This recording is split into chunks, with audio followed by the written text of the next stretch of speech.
Thank you for joining me and colleagues in more than 30 locations around the world for the global launch of the 2012 Economic and Social Survey of Asia and the Pacific, produced by ESCAP, the United Nations Economic and Social Commission for Asia and the Pacific. The Asia region continues to face a challenging external environment, which is why the focus of the 2012 survey is to map the landscape to help steer through turbulence and volatility. The survey identifies major risks, but also presents analysis to inform policy agendas for shared and sustainable growth. I would like to highlight three aspects from the survey. The first is the threat posed to Asia-Pacific growth by the weakness of major developed economies.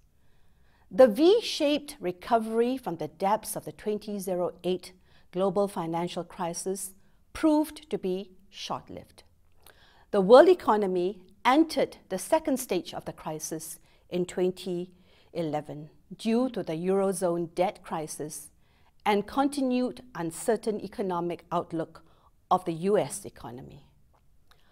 Our forecast is that persistent headwinds will bring regional growth down to 6.5% this year from 7% in 2011.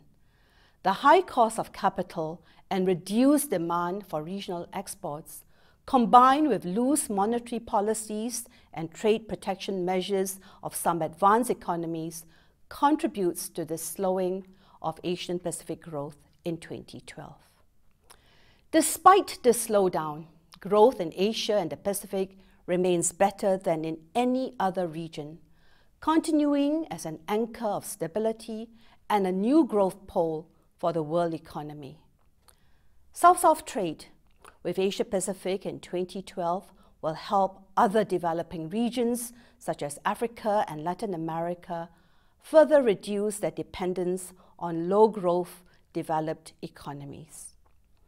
A second key aspect of the survey is the challenge presented to Asia and the Pacific by commodity price volatility and especially the trend of rising commodity prices.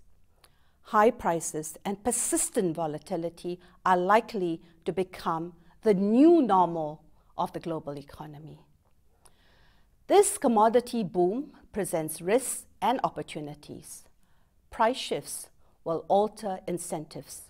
But the message from the survey is that less developed economies should resist the impulse towards commodity specialization, which in turn can delay industrialization, economic diversification, and the building of productive capacities.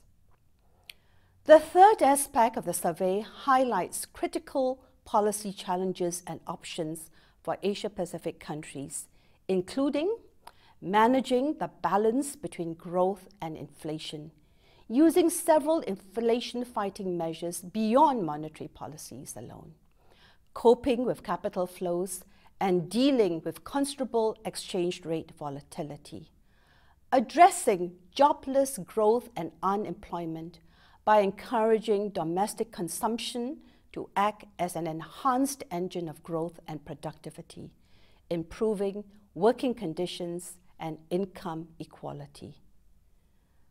Turbulence and volatility generates uncertainty.